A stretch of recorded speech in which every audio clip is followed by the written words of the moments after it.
Hey guys, and welcome back to the podcast.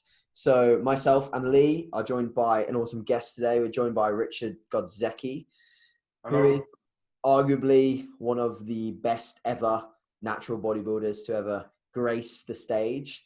And I'm really excited for this interview because Richard definitely has some different thought processes when it comes to definitely training. I'm actually not that clued up on Richard's approach to nutrition and his background with how he diets for shows. So I'm definitely got a few questions up my sleeve for Richard on that front. But first of all, Rich, I really appreciate you coming on and giving your time to us. I know you're a busy guy.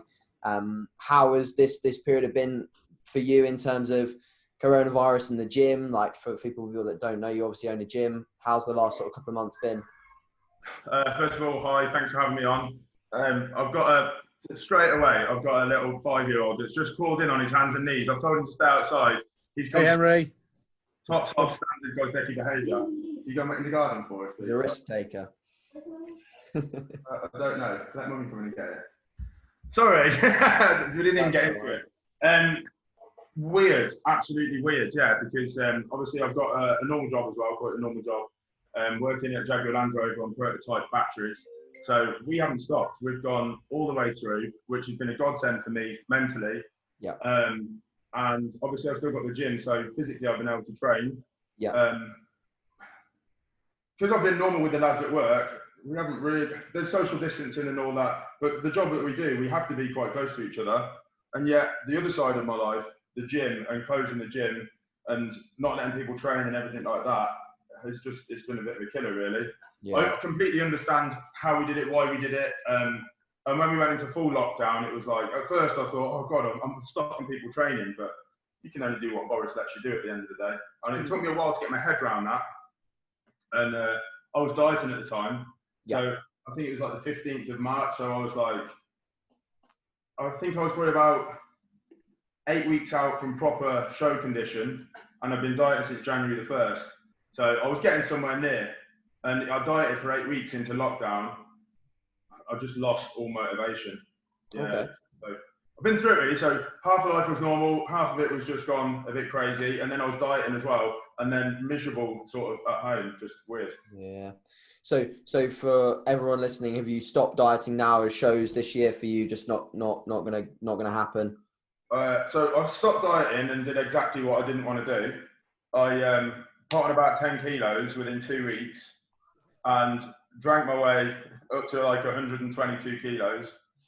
And then ate and drank. Just when I finish shows, it's just what I always do. I've got no moderation. I don't have a middle ground. I'm either off season, crazy, drinking, going out and food and everything, or I'm dieting and it's strict and it's a restriction of everything. So I don't really have a middle ground for anything. So I did that, yeah, I just bounced back to big weight. And then I started going out with some of the people, like when the lockdown eased a bit, we were seeing people in the parks and it was like, take your top off, throw a frisbee. And I was like, I'm really fat again. So I did like a mini 2-week cut again after all that. Really strange. No, fair enough. I think a lot of people have lost sort of motivation and drive and been a bit confused in these times. I bet, for yourself with a business owner and a normal job as well, it's very hectic. But I think it's refreshing to hear someone of your standard of competitor equally has periods of time where, you do lose sort of your mindset a little bit and you're not sort of this robotic human being. Yeah. A lot of people think about. One thing I have had during this, which I am really fortunate for, is my gym, is the gym. I live 5 minutes from the workout mill, 5-minute walk, 2 minutes in the car. And so that's the one thing that hasn't changed and that never changes. So whether I'm off season or whether I've had a beer or whether I'm off season or dieting, the training is always 6 days a week. So that keeps me regular as well, keeps my mind active. And I can't, unless I get that out of me in a day, I'm a different person. I have to go 6 times a week anyway. So I could see where everyone was struggling. So I changed my workouts as well because I always just do squats, dumbbells, bench press, and I gave away all my weights and I gave away all the dumbbells and my benches and my bars. So I was on machines. But everything has just been all hammer strength or pulleys. So I had to change it there, but I had all that kit available to me. So I've kind of been the luckiest person like around here, but then also I've had to change it up as well. Yeah. Yeah, it's amazing, isn't it? I mean, I've been in a similar boat. I mean, I've probably trained more since the start of the lockdown than I have in 2 years prior to that for various reasons. And having my own kit here that I can access and train off has probably been one of the things that's kept me quite sane through all of it. I'm still working, same as you, still working full time, and having the training and having something to focus on. I do feel for people that haven't been able to train over the last 4 months. It must have been horrendous for them. Can you imagine getting a text or 10 texts or 10 WhatsApps or 20 Instagram messages every day? Can I come and use the gym, mate? Yeah, I get them. Yeah. Then if you let 1 in, you let 10 in, you let 5 in, and you think, well, I can't, because if you've got it and I give it to you, or you give it to your grandma, but I've got the power, I've got the gym keys here. And it was only me and a training partner that were using the gym, and he's gone like, I need that someone to bounce off in the gym as well. So it was just off limits to everyone. But yeah, it's very difficult to manage. Like, obviously I have friends that own gyms as well, and it's just a difficult process because you got so many people that are like members but also friends, and you've trained with them a few times, and it's just it's like you can't, it's not one rule. Especially when people are keeping their memberships going as well. It's been absolutely amazing. We've got some real loyal members. Some of them which took kit, some of them which didn't take kit from us, but they've kept it going, and it does go to show what these independent gyms are made of, when people try and support and make sure we come back at the end of it. Yeah, that's great. So if we could get a little bit into some of your training and nutrition side of things over your career. I think a lot of people do know your background and do know where you've competed and do know that you're a WNBF pro and you've won world championships. I think people know that side of you because you are a little bit more present on social media than some of the other guests we've had in the past.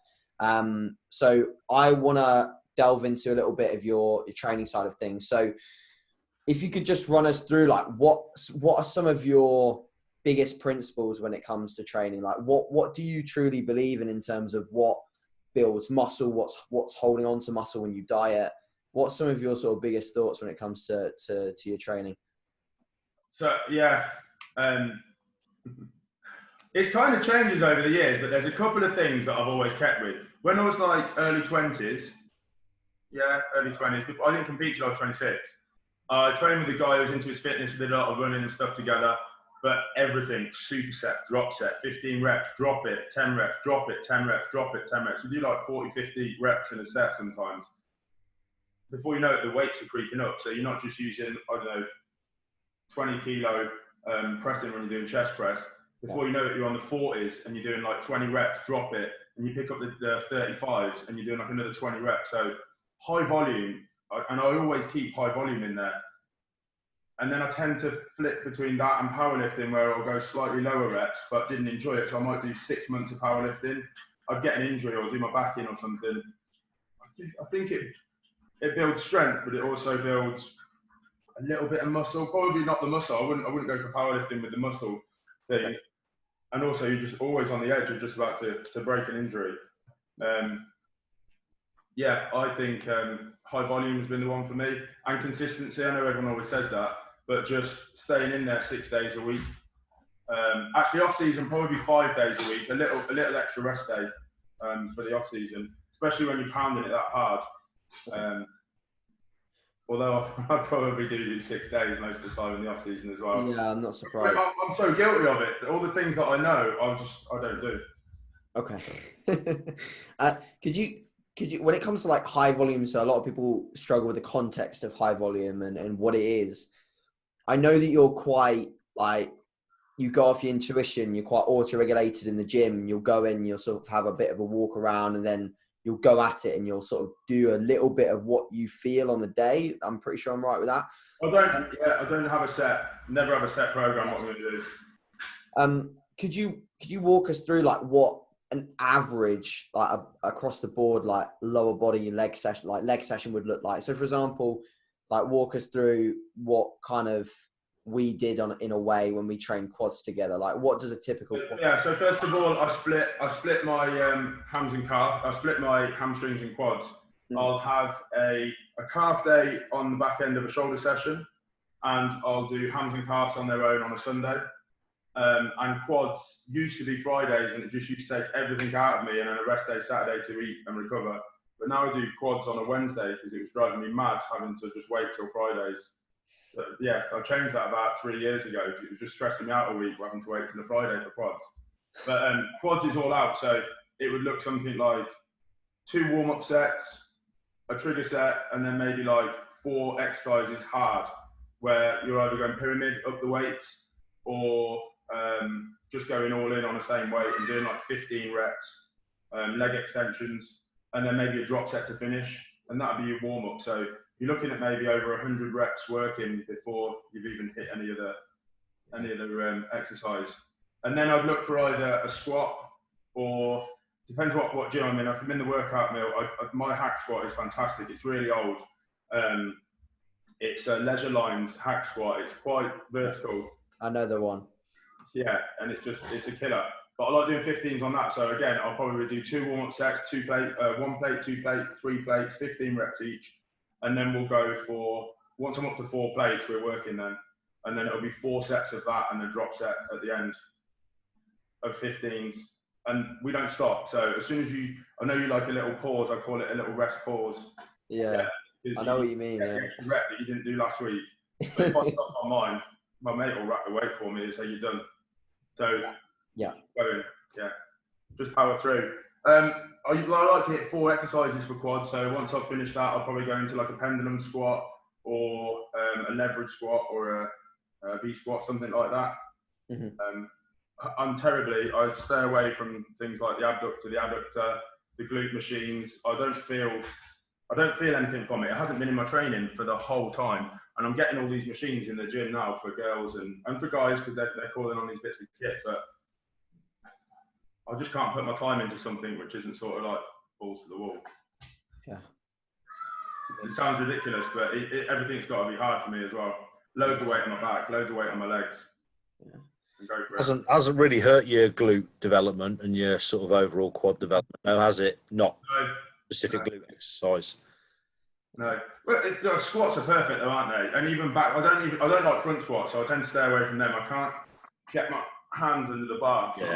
Yeah. Or do it like that because it hurts my shoulders. So yeah, just back squatting has been fantastic for my leg growth. But again, I don't think you get that. Because when you go too heavy, I always go into like a low bar squat. And although it's great, I think it's great for upping the weight and doing powerlifting to keeping that center of gravity right. But I still like putting the bar high, hitting 15, 20 reps on 180 kilo and keeping it a high bar squat. Yeah. With the whole like lower body workout, like for those that haven't seen it, there's a session that me and Rich did together, and the main issue that I found, like, not that it was a problem, but it was an issue if I was to continue those sessions in the future, was that my work capacity just wasn't like where it needed to be for that session. I mean, I was at like peak body weight and my cardiovascular fitness was low. So do you find that the people that have trained with you find a similar issue, that your fitness is just incredible and that you're a lot fitter than most people when it comes to leg training? And why do you feel like fitness is a good thing when it comes to being able to thrash your lower body in a session?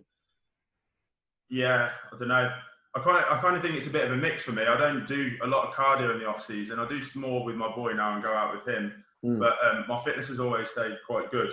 And you only get one ticker. So I find that if I'm looking after that during my session, and I was there to break you that day, and I'm only going to do it my way. I'm not going to do it with those stop reps and then you put on another plate. Yeah.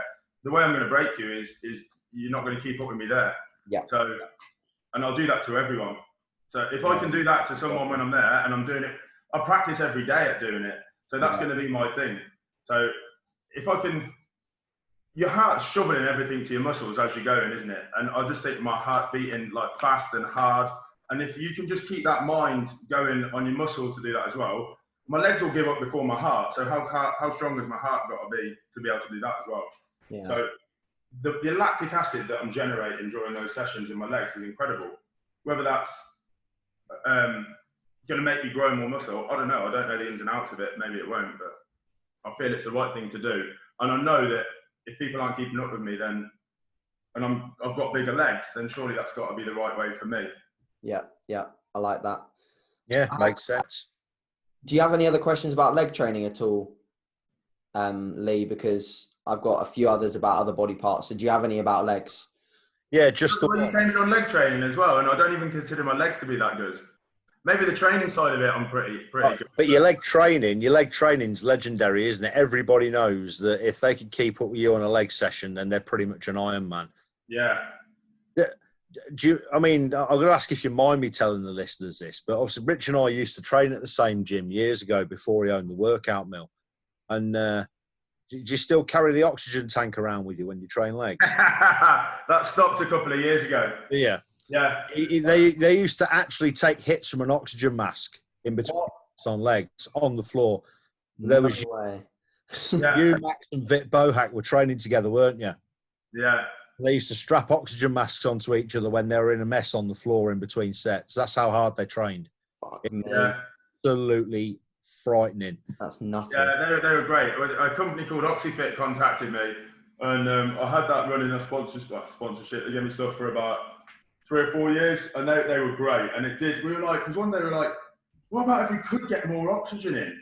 And like that was failing us first. And they were like, get some oxygen. So then we got this stuff. It probably got you another couple of reps out, but no more than what your mind was gonna. You were gonna give out your legs or your quads. You're gonna give out before your lungs anyway. So I think the best thing it did, because I used to train my legs on a Friday night as well, back when I was training regularly then. But I used to train legs on a Friday night as much as I could, and with my work shifts and stuff. And one of the best things about that oxygen tank was it scared everybody off out the leg room, didn't it? So it was you three in one corner, me in another corner, and we had the room to ourselves because nobody wanted to be in there to see those sights. It was really, really, really frightening. yeah. For people who don't have the tolerance for really ridiculously hard training, it would have been a massive wake-up call. I don't know if you were there. You might have been there. We had a Friday night up in Future Fitness when Future Fitness was at its peak. We had Alex Bardachow, Mark Oakes with Chris Lane, probably yourself. We had me, Vit, Max, Kurt Miller, Dave Mercer, which Dave's a bit of a joker, but he's hilarious. But he was the only one in the room that wasn't just taking it seriously. It was like grunts and screams for such a small gym in Coventry. It was just like, it was electric. And Oaks, you'll remember the day. It was like the killer day. Everyone was PBing all over the place and looking over like, oh my God, smashing weights on as quick and as loud as possible. It was like, it was electric. It was amazing. I remember Oaksy. I remember that night really well. Oaksy literally picked me up off the floor after a drop set on the leg press, and I was drenched in sweat and gasping for air. And he pulled me up out the leg press seat and threw me into the corner so he could do his set. Yeah. Don't forget those days. That's when I'm a no one in about 10 years' time, some 50-year-old geezer, and you'll see someone and there's like 10 people training and be like, I used to look like you, and they'll be like, fuck off, old man. I trade on that story all the time when people poke fun at me for just being a fat waster these days. Say, hey, there was this one night in Future Fitness when we all had it going. Yeah, still dialing out on it. That's one of my war stories, that is. Yeah.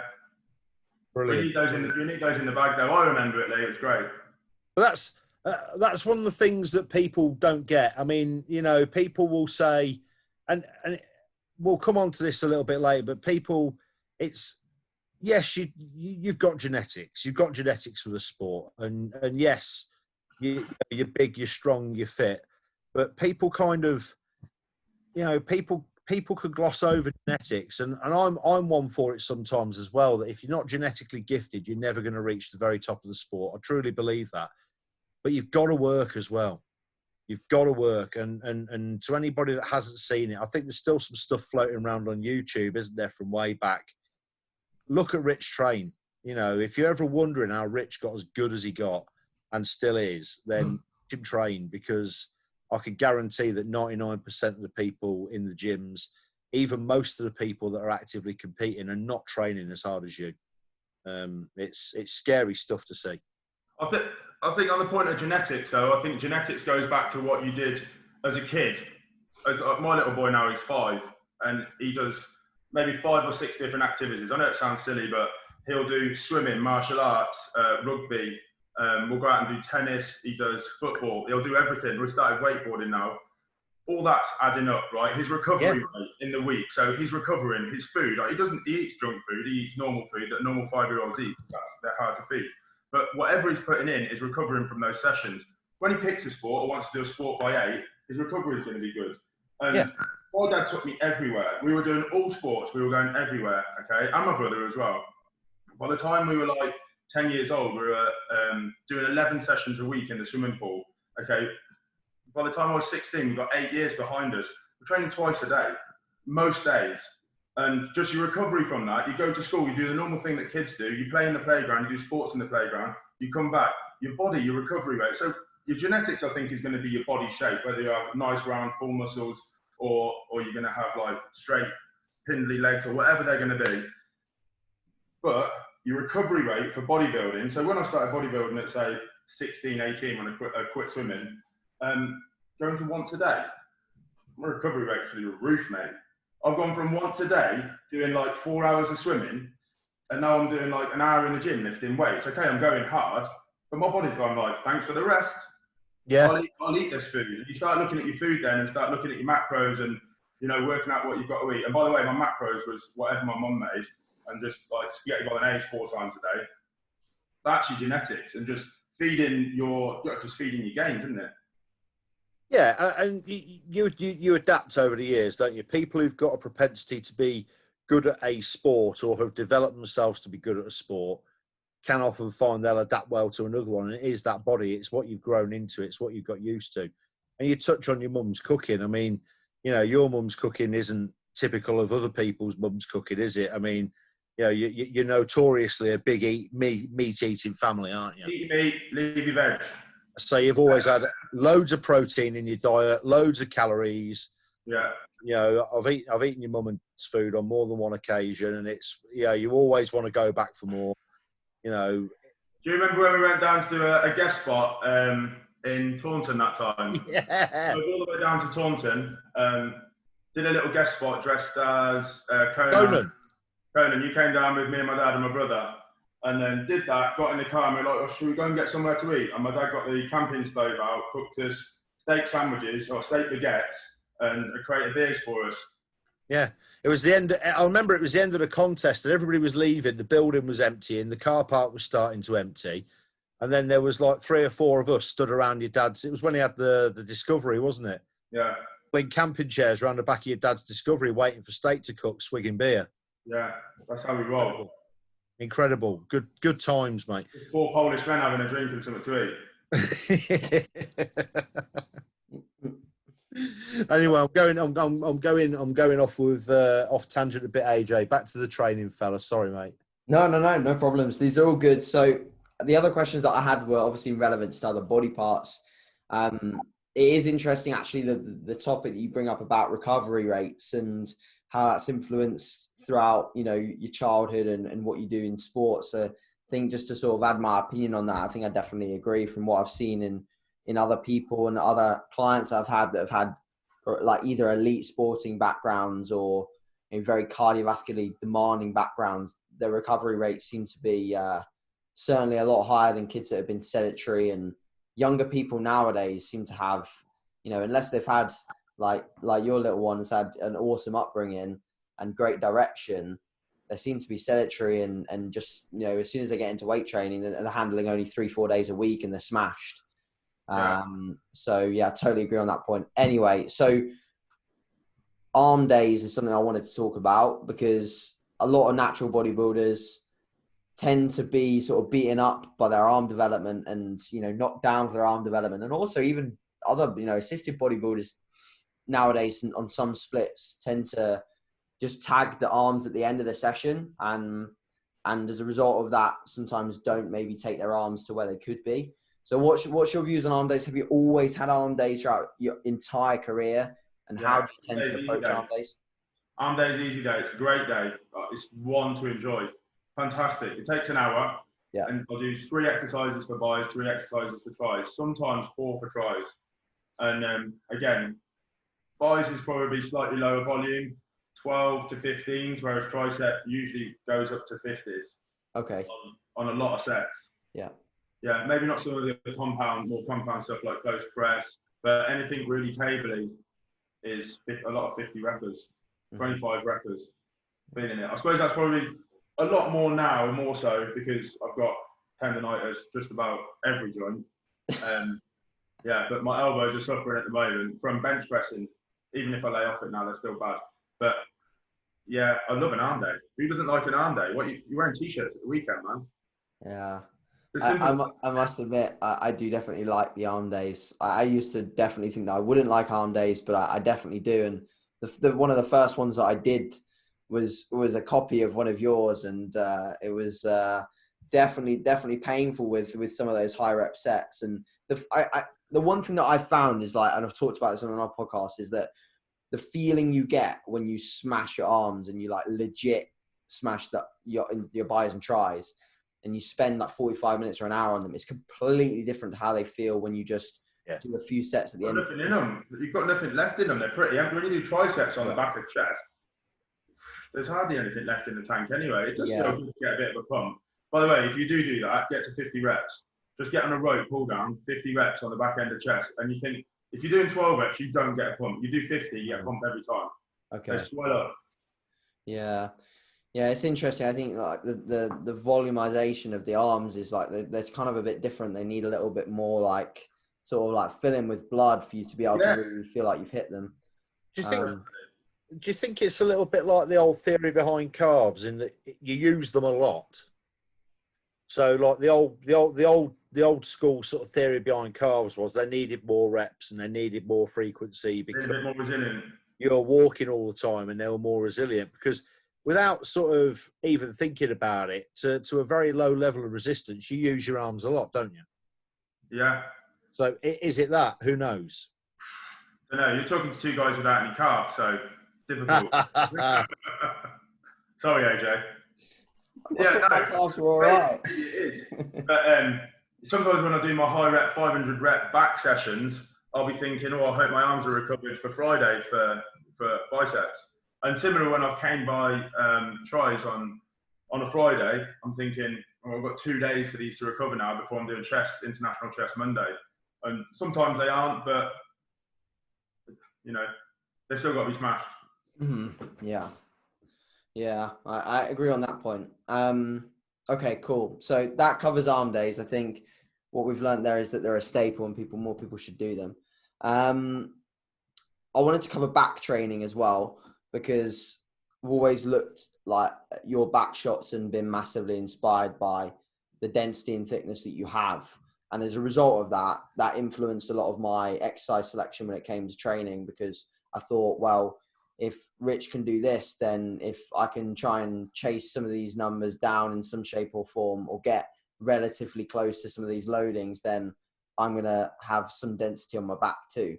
So that's the way that I kind of look at training, is I look at how other people, what they do, and that really fuels my decision making. Whereas other people will look at research or books that, put people in a research study and say that you have to do this for your back or whatever.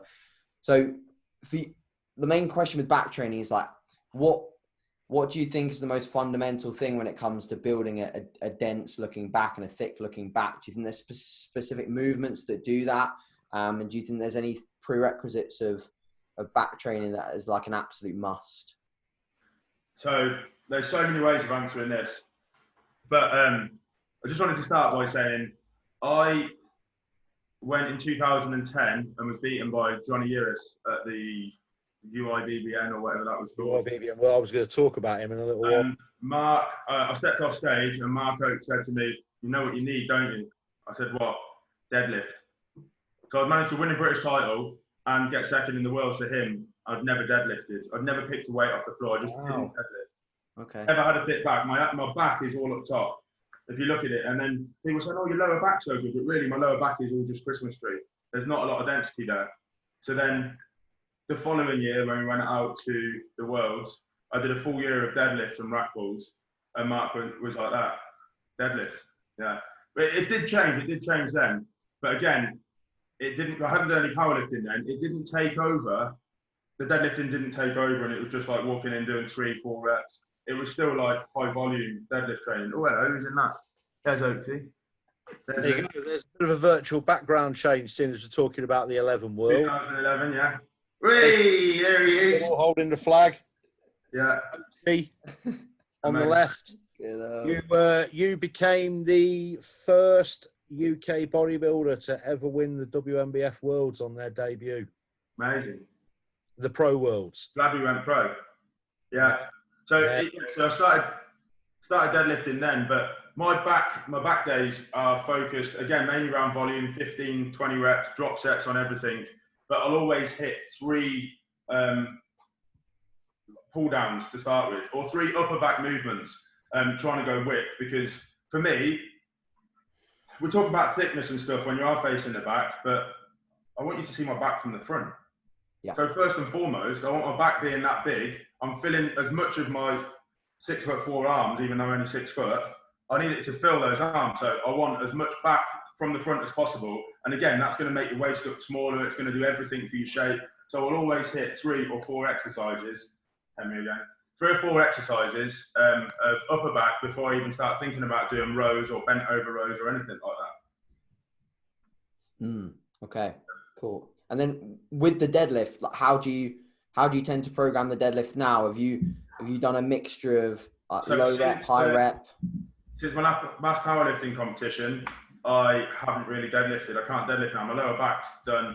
I had scans, MRIs. I've got 4 compressed discs, and it just doesn't allow me. Whenever I get up to, I started doing it again about a year ago. I probably posted on my my Instagram and that, feeling good up to about 180, and then the following time I went in and got up to 3 plates, 140, and just it's like something's gone again. I'll just keep it out now, and I'd love that.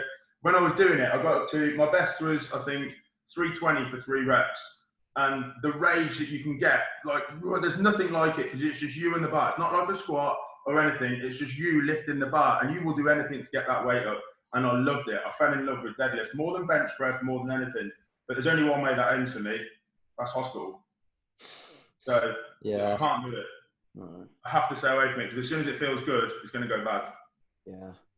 Yeah, for sure. And on the topic of injuries, do you think that the frequency that you trained at and the volume that you trained at was one of the reasons why you did pick up more injuries, like the tendonitis, the back issues?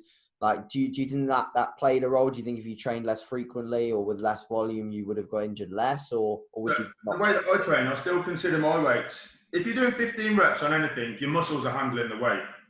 So if you're in control of those 15 reps and you're doing 4 sets of 15 reps of stuff, you're telling yourself your body's in control of it, your muscles are. And okay, the weight's gone up over the years, but I never really had any injury at all. No shoulder injuries, no nothing. No pec tears, no quads, no bad knees. Probably until about after the Worlds, after 2011.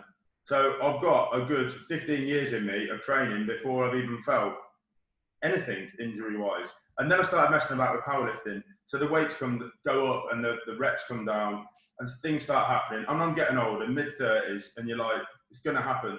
Now I think the wear and tear on tendonitis, my knees are good, even though I tore my PCL the other year from playing rugby on a day. Ridiculous. My knees are good. My lower back, if I don't do deadlifts, I'm fine on my lower back. Just my elbows, the wear and tear on those, shoulders are good. It's just maybe the repetitions just throughout the years. You can't tell me that it's not just going to be like, they're going to go at some point, aren't they? Yeah. And I don't ever have a rest.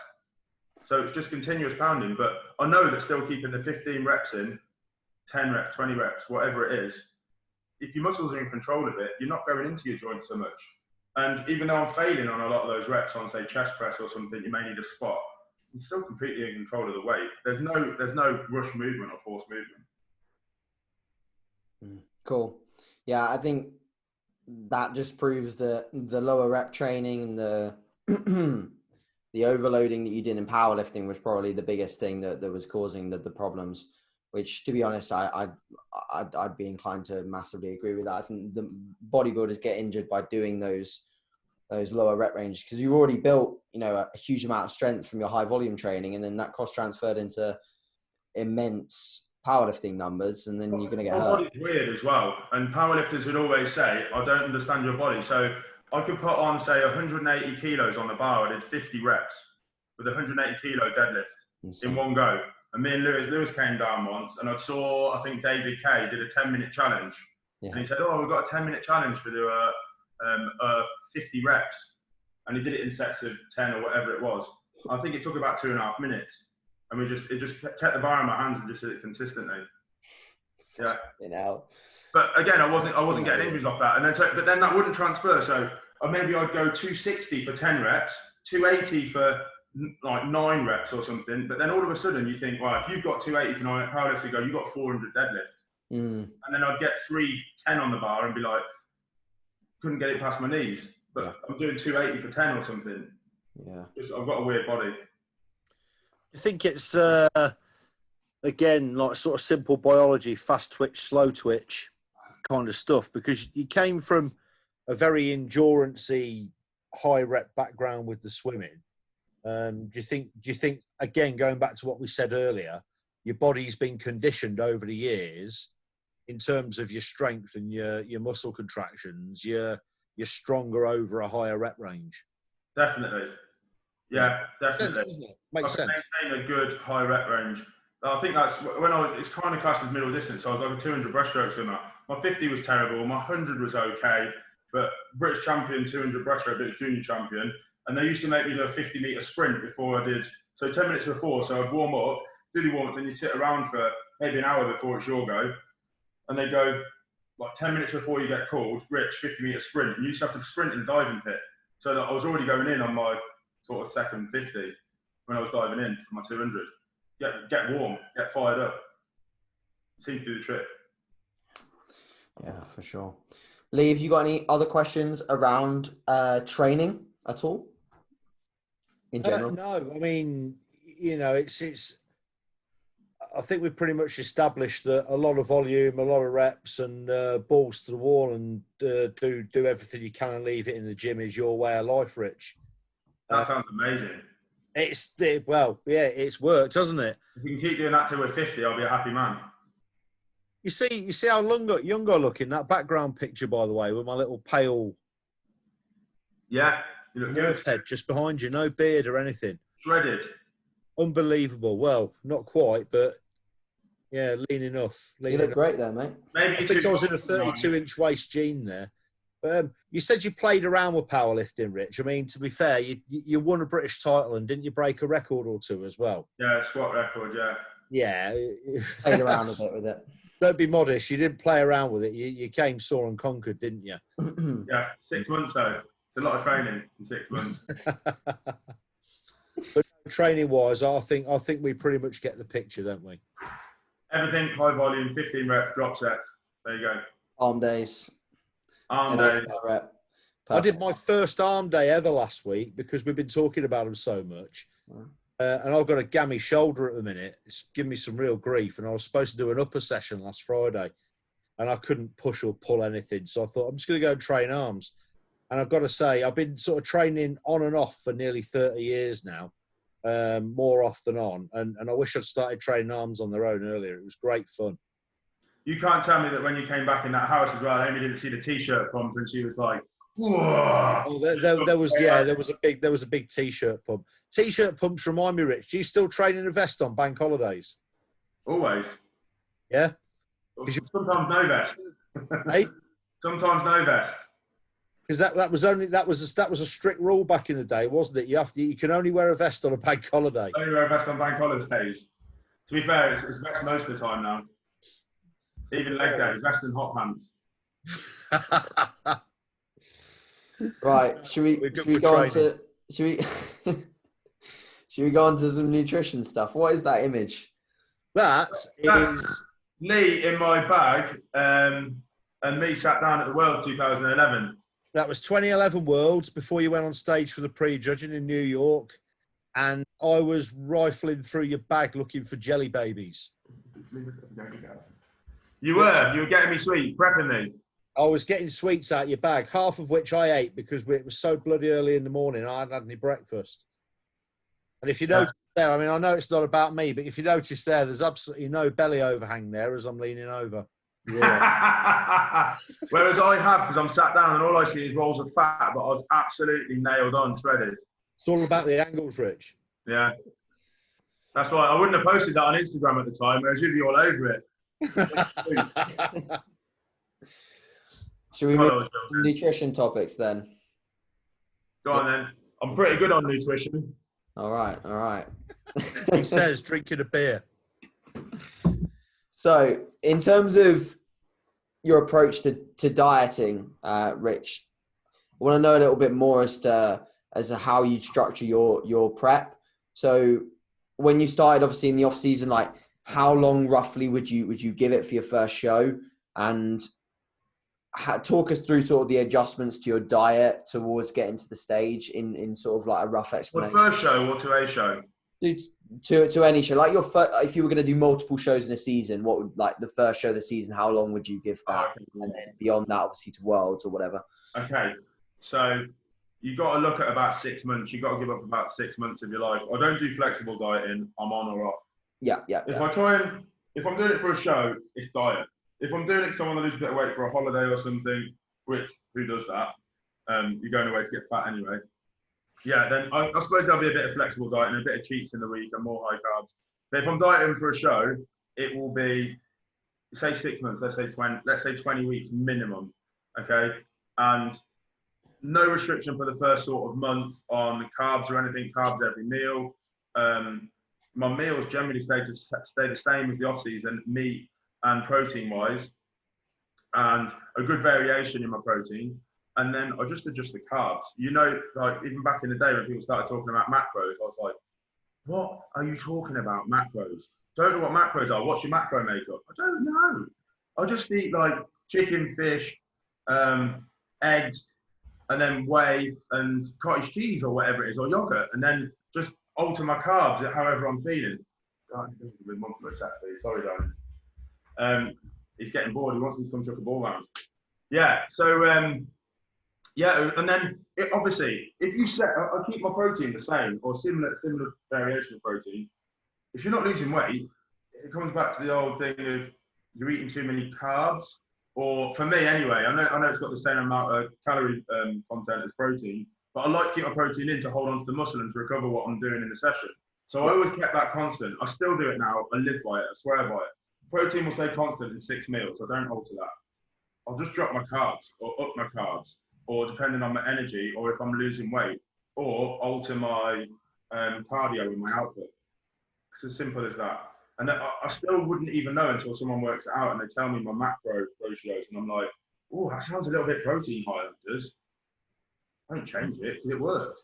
I'm kind of stuck with it. It's kind of nutrition-wise, I'm kind of in the dark ages, but it kind of works. Would you have a weekly cheat meal? Am I right in saying you had a weekly cheat meal when you? Yeah. So the first 2 years when I competed, I didn't have cheat meals. Oh my God, I was miserable. And Bex, like I retired on my first one. The first British I did NPA, I retired. I said to Mark Oakes, I'm not doing it again, because Becky was like, "Are you asking me?" I actually retired. I said I'm retiring.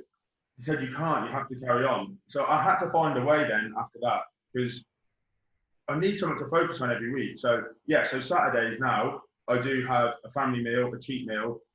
But it's one of the meals that I eat in the week really. It's steak and potatoes, it's steak and chips, but I eat until I'm full. And when I say full, I mean full to the brim. Steak, chips, garlic bread, mushy peas, onion rings. I know it sounds weird. Gravy all over everything. I just love it. It's my favourite meal. And then smash a couple of puddings afterwards, which is just cheesecake really. And I'll go until I'm, popping, like almost feeling sick. The next day I wake up, I'll do hams and carbs on a Sunday morning. My God, I love that session. Hams and carbs sounds like a rubbish session. The best session full of carbs. And then by the end of the day, I'm low again. Not low, but like, you're hungry. Everything, it's just started kicking off again. Like you get to midweek Wednesday, not even hungry anymore. Nothing's firing, nothing's popping. Okay, I've got some carbs in around my gym sessions, but you just kind of stale. And then I eat again Saturday night. Good session in the morning, maybe go for a walk in the afternoon as well, burn some more off, and then I'm hungry again. For that last meal on the Sunday night, you're like, this is working. Okay. And in terms of like nutritional adjustments during the diet, do you make them according to purely the way you look, or do you track your body weight throughout the whole prep as well? How do you make adjustments? Body weight. And I only ever weigh in on a Friday morning, first thing. I don't ever look during the week. Just ever. once a week. But this last time that I was dieting though, my body weight didn't change for about 5 weeks, but I was physically getting leaner. So I didn't panic, I didn't change anything because I realised there's probably not going to be a show. And it did me the world of good. Whereas usually I've done crazy amounts of cardio before. Walk in the morning, walk at night, walk at work, 10,000 steps. Plus I'd go and do little bike rides. Like literally doing stuff for 8 hours a day with your training session as well. And you're like, I didn't ever need to do any of that. And it's weird. I think Lee said to me once, you need to get a balance of where your body likes to let go of the fat. Okay? You can't just go more is calorie output, because you might take away muscle, you might take away something, but eventually your body's just going to go, I don't know what you want me to do. Like, what are you trying to do here? And people will say that, I've dropped my carbs, I've upped my cardio, and I've done this, and I've gone up a pound. And you're like, your body's so confused, it doesn't know what it's doing. And so I really believe that, and I relaxed into it this year. And I know I was dropping fat, and my body weight pretty much stayed the same. And it only took 10 years to find out, though. Yeah, for sure. Like when it comes to, you said obviously your body was physically changing, but your weight was staying the same over those 5 weeks. Do you take like progress photos of like every single pose in the same lighting each week, or do you look in the mirror? Like, how do you sort of gauge it every week? Mirror and ask the missus, and just kind of do it myself, just kind of feel it. There's a couple of lads in the gym, but I don't have a prep coach.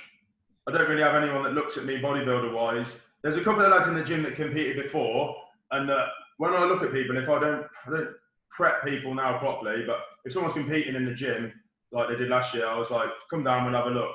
And I'm on it, yeah. If you're fat, I'll call you fat. If I think you need to eat less, I'll tell you need to eat less. I'm really honest. And people started getting honest with me in the gym in like February, March time. And I was like, oh God, I'm being told I'm still fat. And then it was coming in a bit, and they were like, oh yeah, it's coming now, it's coming. So I still have a couple of people I listen to, but it's having that honest person that's going to tell you you're still fat. Some people just like to go, especially like everyone thinks I know what I'm doing, but you still more or less feel like a beginner, and you still go back to eating the same diet. It's such a humbling sport. You don't go like that, oh, I'm excellent, I'm going to rely on my swing, or I'm going to rely on something else, like the sports can maybe. You still have to come back to putting the work in and doing it. And sometimes you need to be told, you're 6 weeks out, you're actually 12 weeks out. Yeah. You don't see it yourself, because you're like, oh yeah, my delts are looking big, because everyone wants to be big, don't they? Especially the big guys. Yeah, my chest is still so full. It's still looking good, but really need to be told, it's because you've got a bit of fat on you. Yeah, for sure. Lee, have you got any other questions about nutrition that you want to ask? No, not really. Again, it's, keep it simple and put the effort in. That's your ethos, isn't it, Rich? I like the way you just round off with my simple bits at the end. I could have just said that, couldn't I? Yeah, pretty much. It would have saved everybody an hour. Yeah. We could have talked about your contest history instead. Well, no, I mean the whole sort of having a pair of eyes that you trust to have a look over your thing. It works both ways. Do you like the background change, by the way? This was amazing, yeah. Just after you won in 2011 backstage in New York. Have you still got the originals of these? Because I've got them on Facebook, but I wouldn't mind some of them. Yeah, I've got the original. I've got the original list. I can send it to you later. I think some of them are like, some of them were taken with mobile phones and stuff, so they're not massively high res. That was by a famous photographer, that was. I can't remember. We got there and he said, oh, so-and-so is taking photos backstage.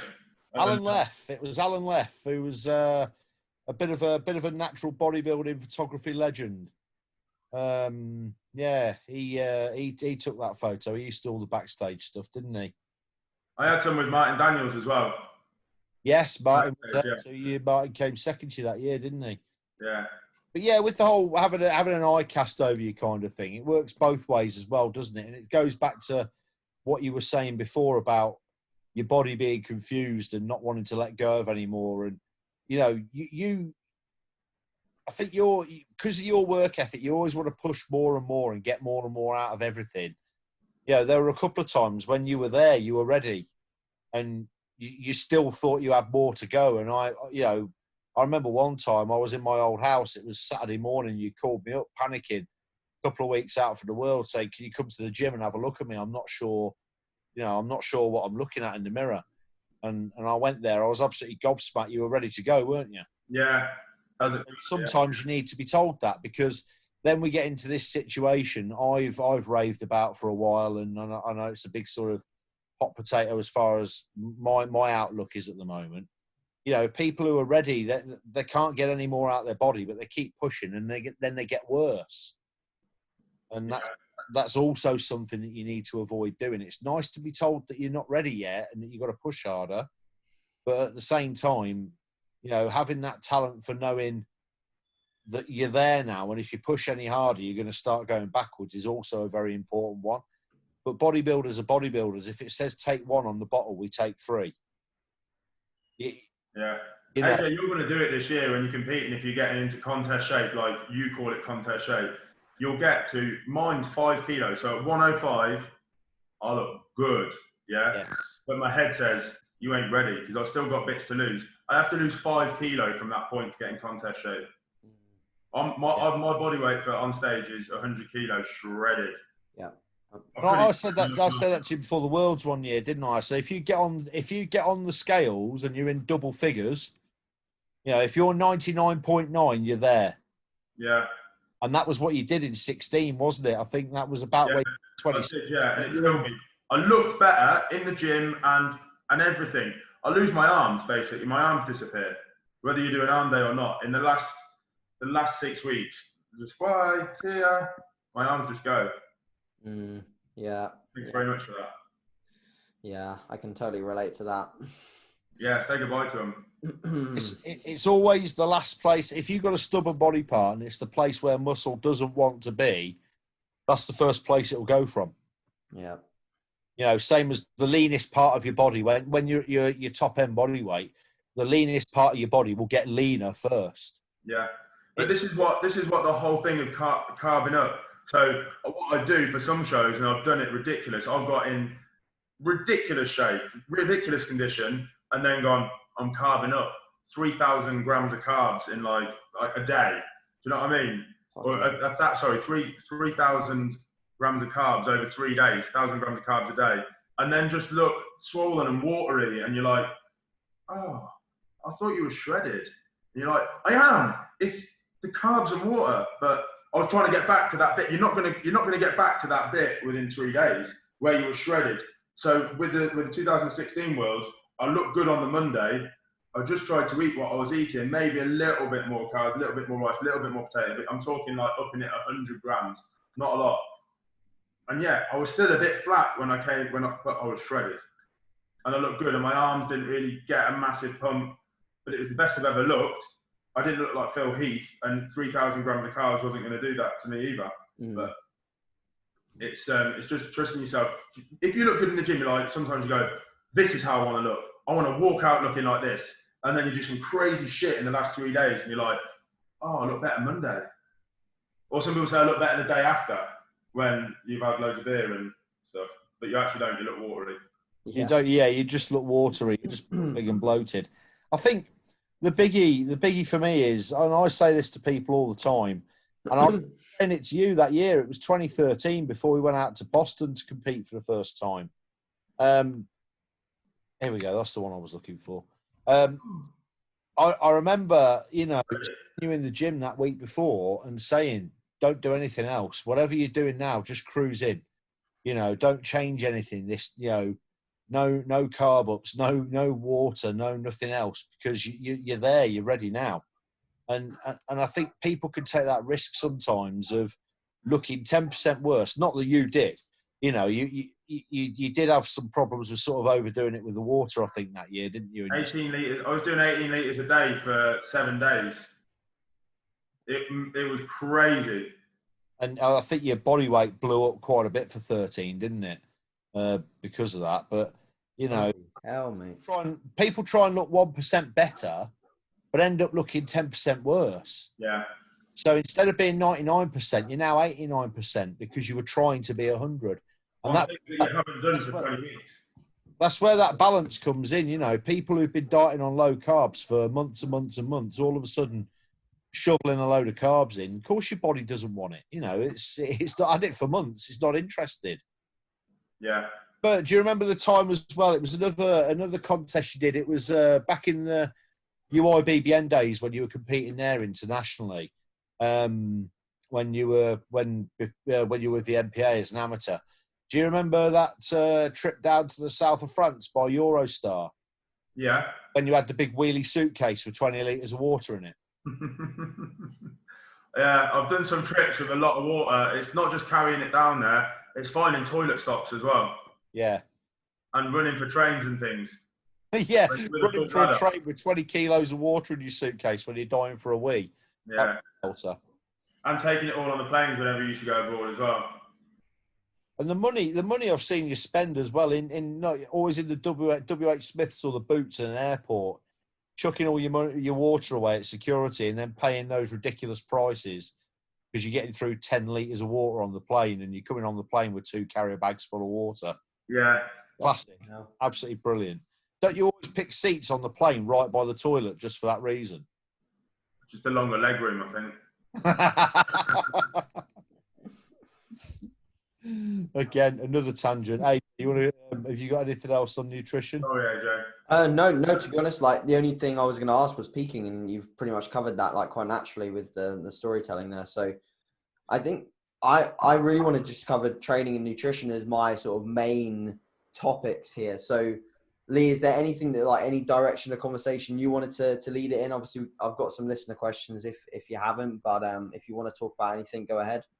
I've got a few little questions I want to fire out at the end. You know, my sort of my big three, my little 3 questions I answer at the end. But one of the things that I think talking about would be useful for the listeners is that you, Rich, would it be fair to say you have a pretty full calendar? I mean, it's taken us 2 weeks to find time to get you on a podcast, and you haven't even got the gym open at the minute. But in the average day, I think you pack about 30 hours into every 24-hour day, don't you? Yeah. You're training, and they're never short workouts. You know, you're in the gym a couple of hours training. You've got a full-time job. You've got a gym to run. You've got food to prep. You know, you strong family man with Becky and Henry. You're very close to, as well, your parents, your brother. You have a lot of family stuff going on. They're all out in the garden now, keeping it quiet. How do you find the time and the sort of how do you balance it all? How do you balance such a really busy life with being so bloody good at what you do? I love it. I go non-stop. So I learned in lockdown as well that I don't need 6 hours sleep. I can do everything on 5 hours sleep. So I'm pretty much at that point now. I've just learned to sleep a lot quicker than before. Yeah. To be fair, I think I was calculated, but I do tend to live on 6 hours. I still go to bed as early as possible, maybe 10, no later than 10:30 really. I can get up at 4 o'clock, 5 o'clock, whatever it is. I like an early start. I hate working the shifts that I work, the late shifts, and if I have to work nights, I don't like working nights. Although the lates and the nights give me so much more time to do stuff in the day and stuff with Henry and stuff at the gym. But I will. So on that leg session, for example, I'll come up and see you. I'll have gone to work. I start work at 6, or I've got to prep my food at, say, 4:45, get to work, do a full day's work. I'll come up to see you, get back, go out on a bike ride with Henry as soon as I'm back, and then sit down, either prep food for the next day or whatever it is, or see the wife for a bit. It's like, and that was with a drive to Sheffield and back. Yeah. Even if I do a leg session like round here now, I'll still, it doesn't finish there. Like I know some bodybuilders are like, oh, I trained legs today, it's so hard, I can't do anything. I'm like, let's go out on the bike. So we're going for a rugby ball around. We don't sit down. It's awesome. And we don't make excuses. Yeah.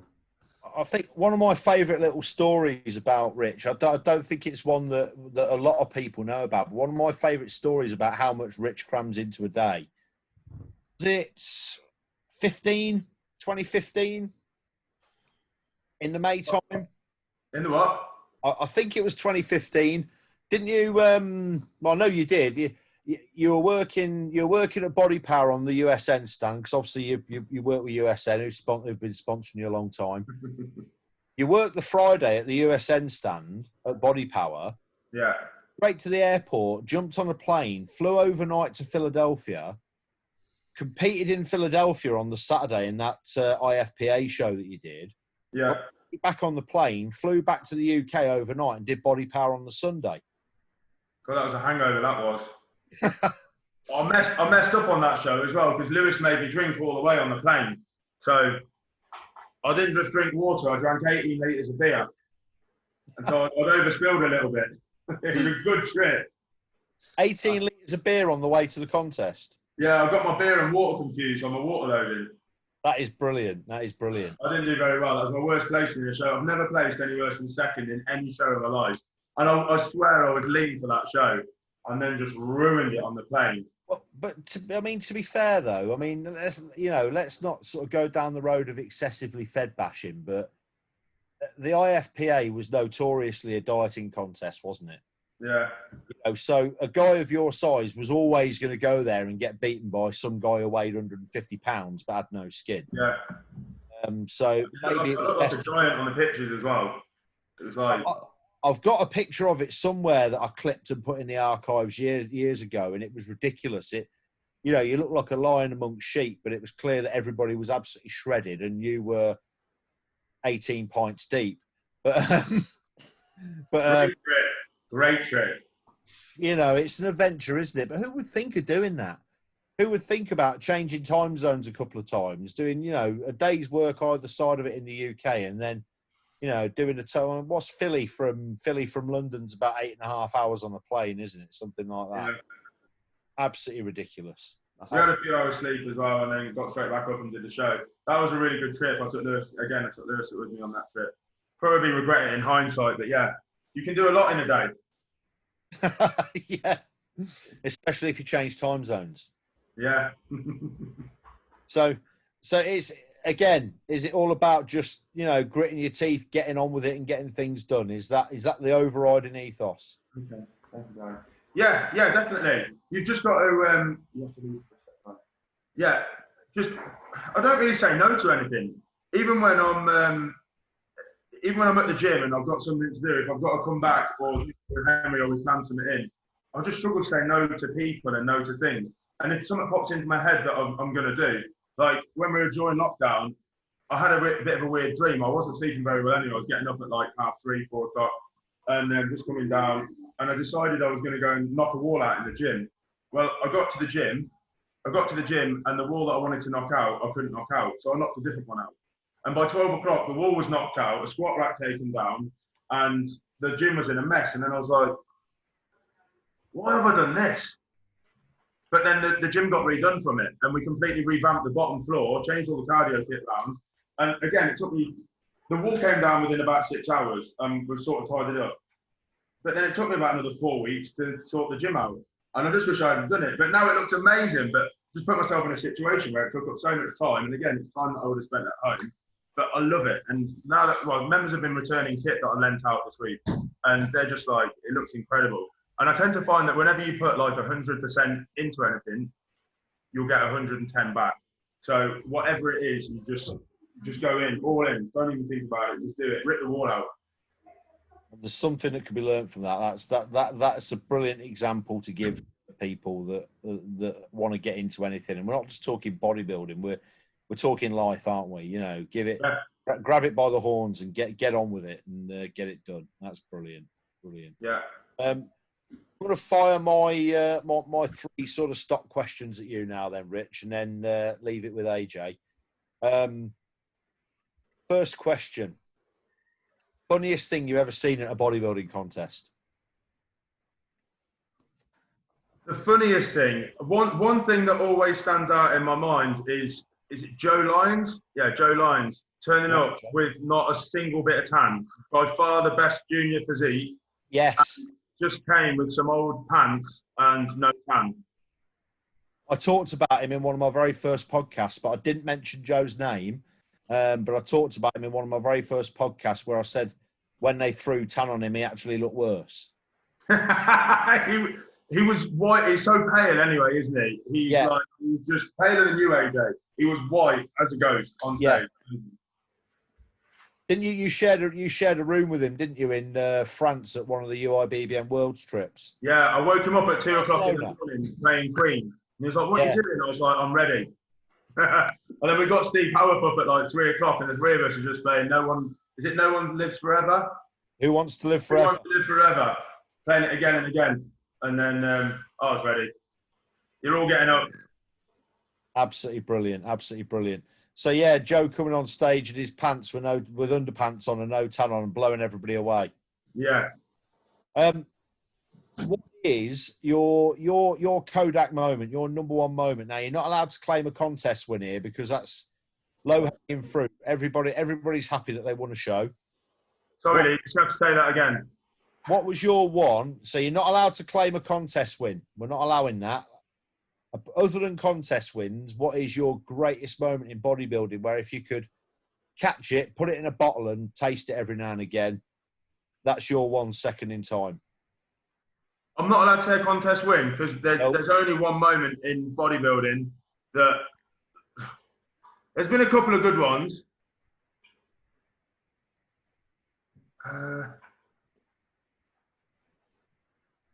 I've got to do. It's all a case of proving yourself, isn't it?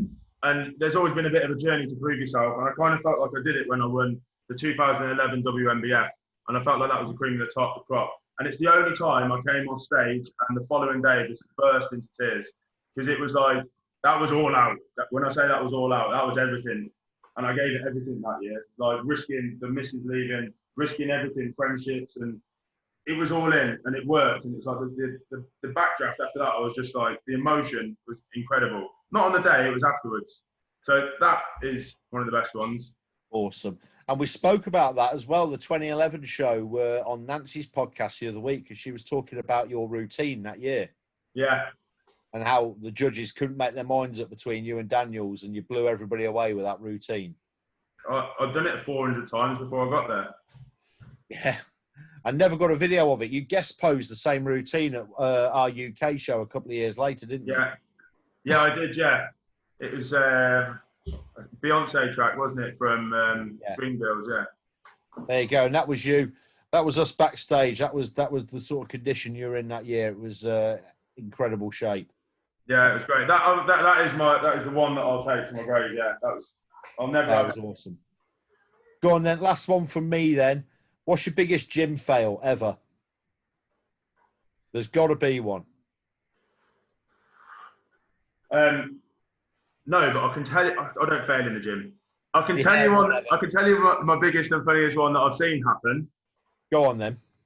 Max with 3 plates on his chest went to adjust the bar. I'm spotting him, and he brought it down. Wasn't quite sat right, so as he came back up, he threw it up fast. And then I'm stood back, so I'm thinking he's doing like 10 reps or something. Threw it up fast, went to catch it, completely missed his hands. I've gone to grab it, it's just come down and he's just gone, oh! Like that. And no cameras, no one saw it. It was just me and him in the gym. Threw it up, and then just came. I thought he broke a rib. I didn't know if to laugh or to like call an ambulance or what. He actually threw it up in the air. He went like that. He went, ooh, to try and catch it again, and he just missed both hands completely. So he just went, boom. Smashed off his chest. I was like, ah! Like it was me that was supposed to spot him. Yeah, well, it was you that was supposed to spot him. I know, yeah, I felt so bad. So that's your gym fail. I'll let you claim that one. All right, buddy. Well, AJ, far away with some listener questions, buddy. They're brilliant, mate. We'll go on to the listener questions. Awesome. So, yeah, I mean, pretty much most of the ones that were asked, I covered within the training and nutrition section. But there is one that hangs that still needs to be answered. And that is, obviously, you've had a very successful career in, the WNBF and coming through the UK FBA. But would you ever consider competing anywhere else? Have you got any plans to compete in other federations? That's just. I looked at doing PCA last year, and then obviously with my close links to Ryan Terry through USN, I looked at doing a Ryan Terry Classic, which I think is a 2-row show. I don't like dieting the back end of the year. I don't like it. I did it for 10 years. And when I have to start a diet in June, when I've just come out of winter, and then you go, right then, June, where are we drinking today? Dieting, mate. But your birthday's in August. Becky will say, we're going away for your birthday. Dieting. My life just switches off when I diet. It's focused, that's it. So the best natty shows are usually towards the end of the year. So it kind of leaves me, especially if you're doing the Worlds and Europeans and all that sort of stuff, and the international. So the shows for me are kind of front loaded, because then you start in January when I'm usually too fat after the winter. And then you're like, I need to sort my life out. I've drank too much. And then by the time you come into February, March, you're walking outside in the morning. The lights, the mornings are getting lighter, the nights are getting lighter, and you're like, this cardio ain't so bad, you know. Before you know it, you're in shorts and t-shirt, all shredded, doing your cardio. The other way around, it's getting colder and colder. You've got 15 hoodies on, and you're like, oh, it's raining now, and you're doing cardio outside. So yeah, I'd probably look at doing more of those shows, PCA, but I don't know if my competing's over or what. I've got a lot of commitments on. I definitely would have competed this year if they'd have let me, if Corona hadn't hit. But we'll see in the future. So if there was something big on earlier in the year, you'd consider competing in that? If you do this now, I'm just saying, you know, I like ideas. I listen to my members, Rich. Oh God. I think about it. The only thing is, as well, is I'm pushing 40 now, and I kind of feel like the strength is good in the gym, but again, with little injuries and stuff, I don't know if I'd be as good as I was in 2016. I beat a lot of good people that year. Yeah. I don't know if I could beat them again. And I know Sam's a lot older than me, somewhat.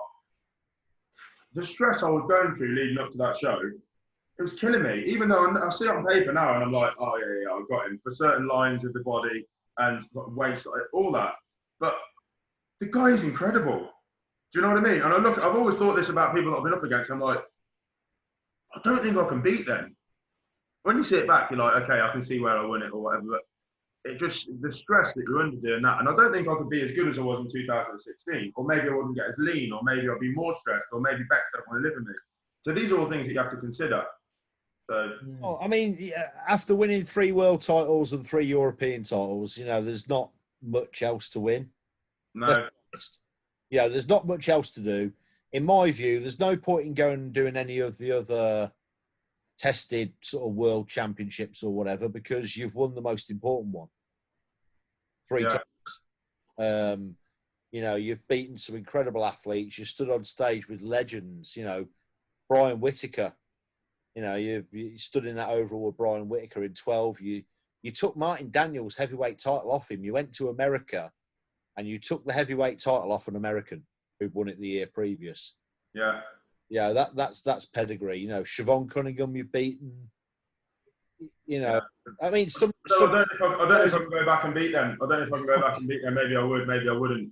Maybe it's a risk I'm not willing to take. I don't know. I'd have to be in the right mindset to be able to go and do it. But I've thought about doing the open shows. I've spoke quite openly about potentially doing stuff in untested and using something.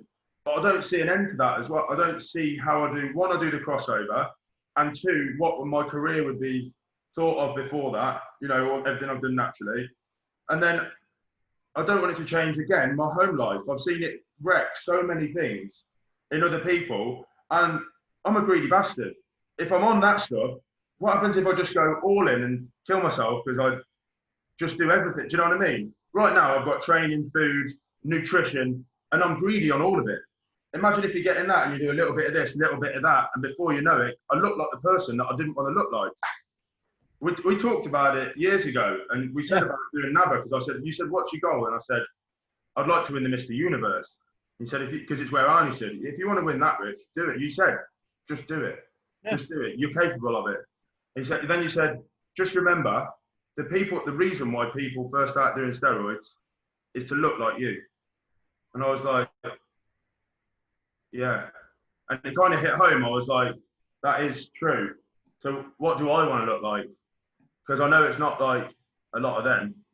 Yeah. So it kind of leaves me in a bit of nowhere. Do I compete natural and not Here's good. Do I go to that side and do something? Because it's different. It's new. It's exciting, but not really enjoy it. And how do I come back to natty then? You've gone. You're done. I remember that conversation. It was 2012 in Atlantic City, wasn't it? After you won your second world heavyweight title. And I said to you, yeah, I said, you know, if you ask me that same question now, I'd tell you not to do it because the age is a big factor. Because, you know, the last, what is it, 8 years since that show? In the last 8 years, that was your 8 years to do it. But to go over to that side now when you're pushing 40 years old, why? Well, this is the other thing. It's kind of the question, why? And why? you come back around to the same answers. But I'm always looking for something else to do. But my thing now is Henry, and that's my other thing to do. So yeah, I've got it. It won't be long before he's following in your footsteps and doing something big in sport. And going to be a rugby player, I hope. If it's like, you know, if it's like days when, I mean, your dad, I'll give your dad a special mention, Eddie Gozdecki. What a guy, what a dad. And, you know, I remember you said to me a long time ago, if you could be half the dad to Henry that your dad was to you, then you've got it right. But, you know, the guy was getting up at 4 o'clock in the morning to take you swimming, wasn't he? Every day, yeah. He did everything. Every day, day in, day out, taking you there and sitting up in the gallery waiting for you to train, and made you your first set of weights, didn't he? Because he's an engineer. Made you your first set of weights, even to little things like, you know, being there when we went down to that guest spot, barbecuing steak afterwards, came out to Atlantic City to the Worlds, and, you know. I can tell you a quick story about my dad and a bit about genetics and a bit about why you want to make someone happy and make someone proud. And it starts when they're 5, it starts when they're young. So when I was 50, we didn't have a lot of money back in the day. My dad had a good job, but Mum worked in a shop. But and they always strive to give us more, okay? And me and Mark were good at swimming, but we could never stay in the hotels and do the trips that everyone did. But I made the British final in, what was it? I think it's 99, or 16 years old anyway. 2 years young, British juniors. And he took me up to Leeds at 4 o'clock in the morning because he had to get back for 6 o'clock to start work. Okay, so he took me up in a mini metro because we couldn't afford the hotel. And then he worked a full shift and then had to wait around for him to finish work. I won the British Championships, by the way. He finished work and then came to pick me up again in Leeds and then drove me back in his mini metro. How'd you get on, son? I won. Sorry, I missed it. But I did make 30 quid today after I paid for my fuel. He missed my final, but he needed to pay the bills for everything else. And so, you know, and he was so pleased and proud of that. He might have missed it, but won it for him. And, you know, if you want to give that sort of upbringing to your own son, then, yeah, that is your new thing, isn't it? He didn't ask any questions. He knew what he had to do. Yeah. And he always did the right thing. Yeah. What a guy. Amazing. He win the world in America, though. That's the trip I paid for. I said, Dad, I'm taking you out, and won that. So, yeah. Let's see that one. Yeah, that was a good trip as well. That was a very good trip. Beat Martin Daniels the second year in a row. Yeah.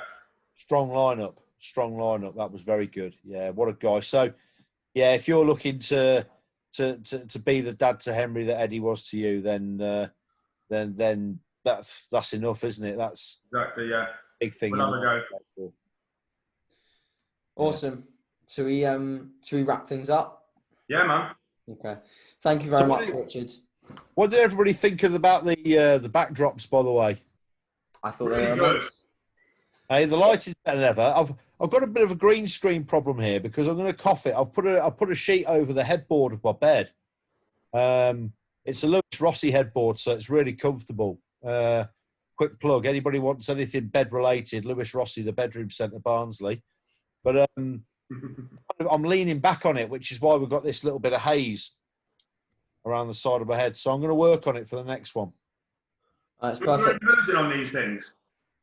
Do we not get a pose off? No, a little pose down? I think you and AJ can. Come on, AJ. No, I'm good. I can't lift my arms up. I did an arm day Friday. We'll get some weird comments like muscle worship on the YouTube section. So I think all money, mate. It's all money. Yeah. All right. Well, thank you, Rich, for coming on. For listening. Thank you, Rich, for your time. I know you're super busy. We really appreciate it. And this podcast has been bloody awesome. So, yeah, mate. Thanks so much. Thanks for having me. Awesome.